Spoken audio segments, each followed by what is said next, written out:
Hey, what's going on, everybody? It's Wilhelm Scream, and welcome back to another day in Destiny 2 for some more Destiny 2 news and Beyond Light 30th Anniversary Edition Intel.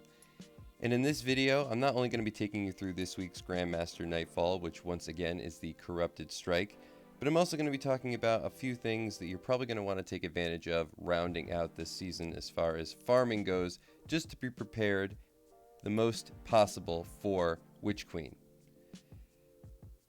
So as I said, this week's Grandmaster Nightfall is the Corrupted Strike. Nobody should really like this strike. It's by far the longest and most difficult this season. And normally, this far along in the season, I wouldn't really suggest farming it because eventually all of these things are going to be made available at the same time. So if there's any that you didn't do for the Conqueror Seal, you can just do them then. I'm sure most people, if they are going for a Conqueror Seal, have already done this strike in a previous week where it was actually a lot easier because previous to now there were a lot more glitches that you could actually take advantage of. Most of them unfortunately have been removed. There was one where you could take the orb with you all the way through the strike and kill the boss right as she stands on the platform as you arrive. Can't do that anymore. There was another one where you could actually take one of the orbs through the portal and kill her in the Taken Zone. That also has been patched. So really, the only thing that you can do at this point is the island cheese, which means you can actually stay on the floating islands before the original platform where the boss actually is when you arrive at the boss. But after that, if you can't actually kill her there, she is going to teleport and you're going to have to chase her into the Taken Realm. So like I said, normally, because all these things were removed, I would just say skip this altogether. But because of next season and the artifact mods that we're going to be receiving, or at least a hint at what we might receive next season for artifact mods, and because of the awards this week, by doing the Grandmaster Nightfall and getting a platinum score, which are the Hung Jury Scout Rifle, which is still very good, but also the Hothead Rocket Launcher, I would actually suggest maybe trying this out this week if you get a chance. As I said, there is some hints at what we might be getting next season for the artifact mods. Now, I didn't come up with this theory, but there is a theory circulating that if, based on what we know about past seasons, is true, all the seasonal weapons that we get for a said season usually correspond to what we get for the next season's artifact mods. So because this season we had a lot of rocket launchers, next season we can assume, based on, like I said, previous seasons and what's happened, that we will be getting a lot of rocket mods from the artifact. So that means that any rocket that has some fairly good perks, which the Hothead does, will be fairly good next season. I don't know what will be the best.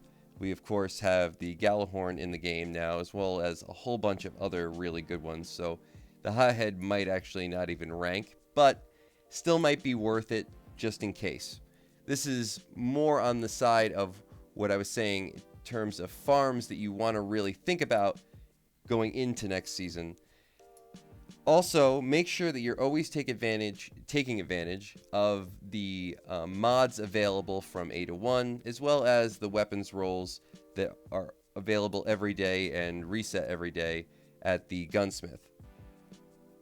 Also, if you haven't been doing it over the previous weeks, and I have talked about this at least a couple times now, Xur can be sort of held over past the weekly reset, and with it, you get a whole new set of rolls on the legendary weapons, as well as sort of a preview of the legendary weapons that will be available that Friday again.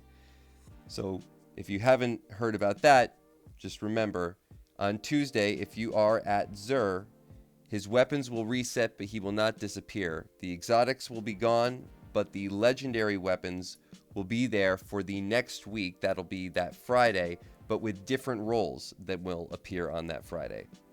So make sure that you're always taking advantage of all these available options, because you never know what is really going to be necessary. Just the other day, there was a really good mod available from Ada 1 for rocket launchers. So that will obviously carry over, or may carry over into next season and be very viable.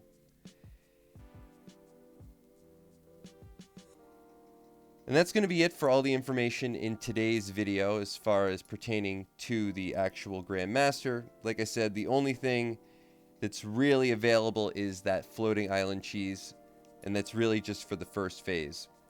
There might be a way you can still kill her in one phase before she actually teleports, but I think that was also sort of changed, at least what was the meta for that.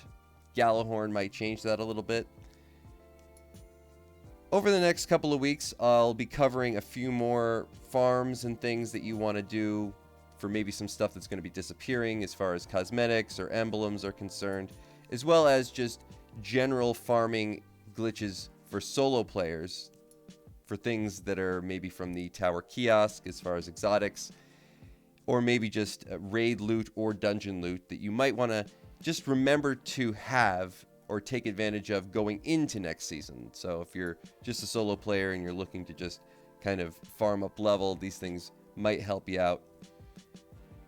Kind of a refresh for people who maybe are new to the channel, and you know, for people who have forgotten about these things or just aren't doing them often enough. Also remember that you do get Bright Dust every week from Tess Everest or from the store. So that's just a 30th anniversary edition thing, but make sure you're doing it. You never want to give up on any Bright Dust. Also, recently there was an announcement, I think on Bungie's Twitter, that gunsmith materials are changing, or at least there's again another hint that gunsmith materials or the economy around them might be changing a bit, because they say to spend them. I'm not sure why that is, but there might be an update. I know there's an update coming to Blue Gear as well. There might be like an auto delete for Blue Gear, so that's something that I've hoped for quite a while.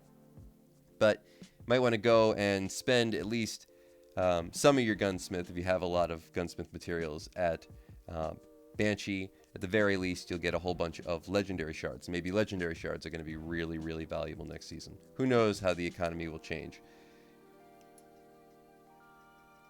Hopefully something in this video you found helpful. If you've watched this far, please remember to like, comment, and subscribe to the YouTube channel for more Destiny 2 content. Turn on that bell notification. That'll give you all new or all updates on the channel. Any of those things also enter you into any future giveaways on the channel. Our next one will be at 56,000 subscribers. You can also follow me on Instagram or Twitter. That'll also give you entries into any future giveaways. Or you can leave a hashtag BeyondLight or a hashtag 30th Anniversary Edition or a hashtag Witch Queen in the comments section down below. That'll also give you a entry into any future giveaways a second time for this video. Remember, those stack between all videos. So if you haven't done that on a previous piece of content on this channel, you can always go back, check out another video, and of course, do it again. And as always, I am Wilhelm Scream. Of course, we will see you next time. Little.